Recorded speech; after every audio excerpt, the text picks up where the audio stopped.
Доброго времени суток, друзья! Если у вас был откровенно плохой день на работе, это вовсе не повод расстраиваться. Посмотрев это видео, вы убедитесь, что ваш день был просто прекрасным. На протяжении долгих лет истории было великое множество ужасных профессий, отвратительных и даже опасных. Фраза «грязная работа» и «кто-то должен ее выполнить» подходит для многих из этого списка. В этом топе вы узнаете, как далеко мог зайти человек, чтобы иметь возможность прокормить себя и свою семью. В середине 13 века шерсть стала центром экономической составляющей Англии, а к 1300 году насчитывалось около 15 миллионов овец, что втрое превышало количество людей. После первоначального рыхлого плетения шерсть нужно было очистить и обезжирить. Работа валяльщика шерсти требовала целый день маршировать на месте в чане. Это было невероятно скучным и утомительным занятием. А идеальной жидкостью для удаления грязи и жира была человеческая моча. Так что вдобавок к хождению в течение всего дня приходилось находиться в мокрой и неприятной среде. Такова была стоимость лучшей ткани в Европе. В 18 и 19 веках кожевенные заводы искали лучший способ высушить кожу для книжных переплетов. Их решение породило совершенно новый карьерный путь. Чисткой, которую делали кожевенные заводы, выполняли при помощи особого компонента, а именно собачьих фекалий. Поэтому работа искателей состояла в том, чтобы собрать как можно больше. Как только люди поняли, что это самая настоящая золотая жила, конкуренция за корм для собак стала еще жестче. Теперь вы будете знать, что запах старой книги может быть совершенно странным не просто так. Тош, как сленговый термин для обозначения барахла или мусора, происходит от слова тошер. Присутствуя в викторианском Лондоне, они зарабатывали на жизнь, роясь в канализации, в поисках чего-то стоящего из утерянного. Быть тошером было запрещено по закону и означало проводить целый день по щиколотку в нечистотах. Но единицам из них все же удавалось зарабатывать невероятные на тот момент деньги, что делало неприятности терпимыми. Практика поедания грехов была наиболее распространена в Уэльсе, в Англии, хотя аналогичные традиции существовали и по всей Европе. Обычно это включало в себя поедание куска хлеба, положенного на грудь недавно умершего человека. На самом деле не так уж и плохо, однако при этом считалось, что пожиратель забирает все грехи усопших. Это облегчало душу усопшего, но некоторые пожиратели грехов рисковали подойти к жемчужным вратам, отягощенными грехами сотен других. Во многих других историях рассказывается о мальчиках, которые учились у принцев или детей королей и получали наказание. Было ли это на самом деле? Скорее да, чем нет. По общему мнению, сыновей дворян, то есть мальчиков для битья, били, потому что наставник не мог ударить принца или монарха.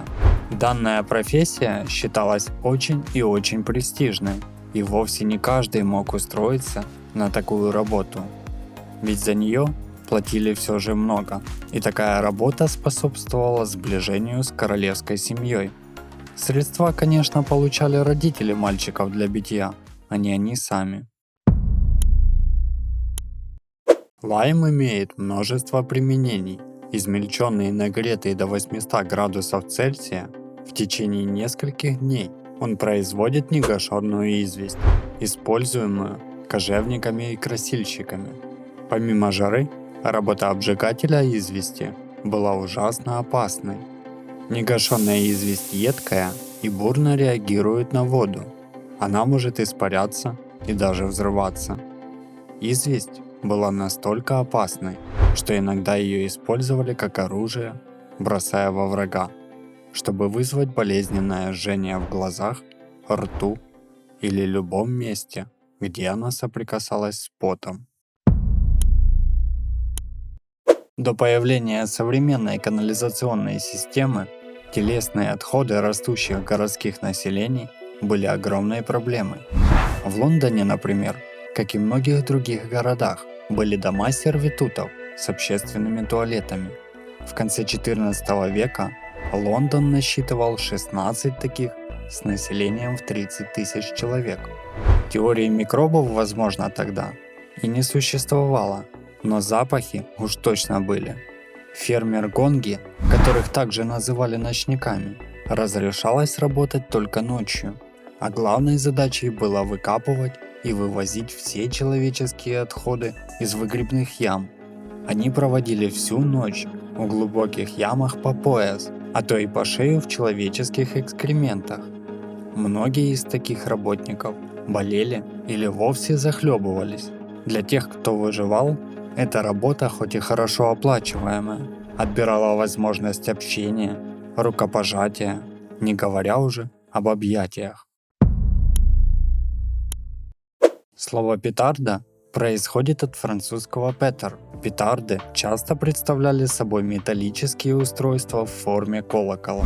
Наполненные порохом, петарду прикрепляли к стене или воротам осаждаемого замка, а взрыв фокусировали так, чтобы нанести наибольший урон строению.